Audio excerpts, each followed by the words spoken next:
नमस्कार, आप देख रहे हैं न्यूज़ 24 में आपके साथ पूजा राठौर शर्मा। और चलिए बड़ी खबर का रुख कर रहे हैं। भाषण से हटाए गए हिस्से पर राहुल गांधी ने स्पीकर ओम बिरला को खत लिखा है।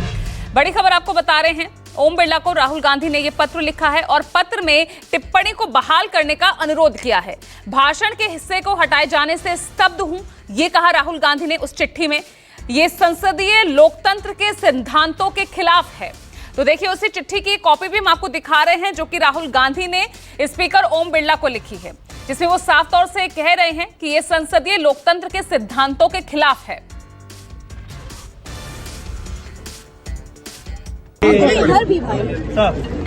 मोदी जी की दुनिया में सच्चाई एक्सपंज हो सकती है, मगर रियलिटी में सच्चाई एक्सपंज नहीं हो सकती है। जो मैंने कहा था, जो मैंने कहना था, मैंने कह दिया, वो सच्चाई है। और एक्सपंज करें, जितना करना है करें, सच्चाई सच्चाई होती है। और चलिए मेरे साथ मेरे सहयोगी पॉलिटिकल एडिटर रमन जुड़ रहे हैं ज्यादा जानकारी के साथ। रमन, एक तरफ राहुल गांधी के कल के ही बयान को लेकर माफी मांगे राहुल, ये बीजेपी यहां मांग कर रही है। दूसरी तरफ अपने उसी बयान, उसी एक हिस्से को एक्सपंज करने के लिए राहुल गांधी चिट्ठी लिख रहे हैं। यानी मामला ये जल्द शांत होता नजर नहीं आ रहा।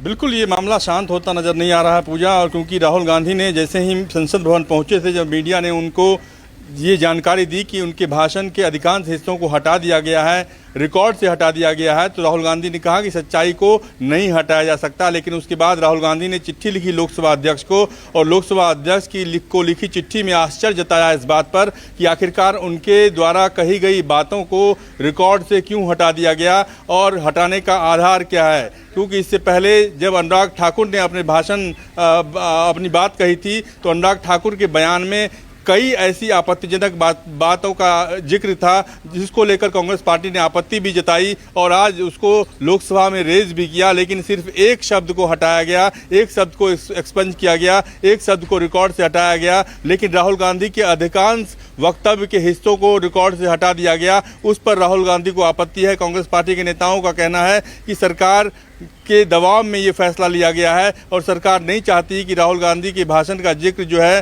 संसद के रिकॉर्ड में रहे, और इसीलिए इसे हटा दिया गया है। राहुल गांधी ने अपनी चिट्ठी में कहा है कि उनकी जो भाषा को, उनके जो शब्दों को रिकॉर्ड से हटाया गया, उनको फिर से रिस्टोर किया जाए, तभी वो मानेंगे, नहीं तो उनका प्रोटेस्ट जारी रहेगा।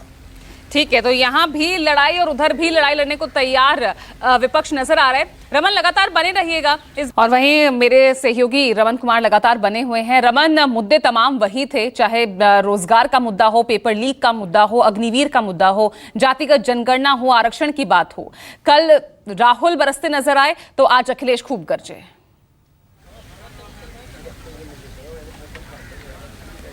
बिल्कुल, और दोनों नेताओं के भाषण में एक बात का जिक्र दोनों ने किया। अयोध्या के सांसद अवधेश प्रसाद, जो कि अगली पंक्ति में बिठाए गए हैं अखिलेश यादव के द्वारा, उनका जिक्र राहुल गांधी ने भी किया और सरकार को बताने की कोशिश की, बीजेपी को बताने की कोशिश की कि अयोध्या से समाजवादी पार्टी के उम्मीदवार अवधेश प्रसाद की जीत एक संकेत है, एक तमाचा है बीजेपी के मुंह पे। जिस तरीके से बीजेपी अयोध्या के नाम पर राजनीति करने की कोशिश कर रही थी, राम मंदिर के नाम पर राजनीति करने की कोशिश कर रही थी, उसके बाद भी अगर समाजवादी पार्टी के उम्मीदवार की जीत होती है तो वो एक संदेश काफ़ी है कि बीजेपी के नेता उसको अगर समझ लें तो ज़्यादा अच्छा होगा। और अखिलेश यादव ने भी अवधेश प्रसाद का जिक्र करते हुए कहा, अयोध्या का जिक्र करते हुए कहा कि जो संदेश दिया गया है, उस संदेश को समझने में अब बीजेपी नेताओं को मुश्किल नहीं होनी चाहिए।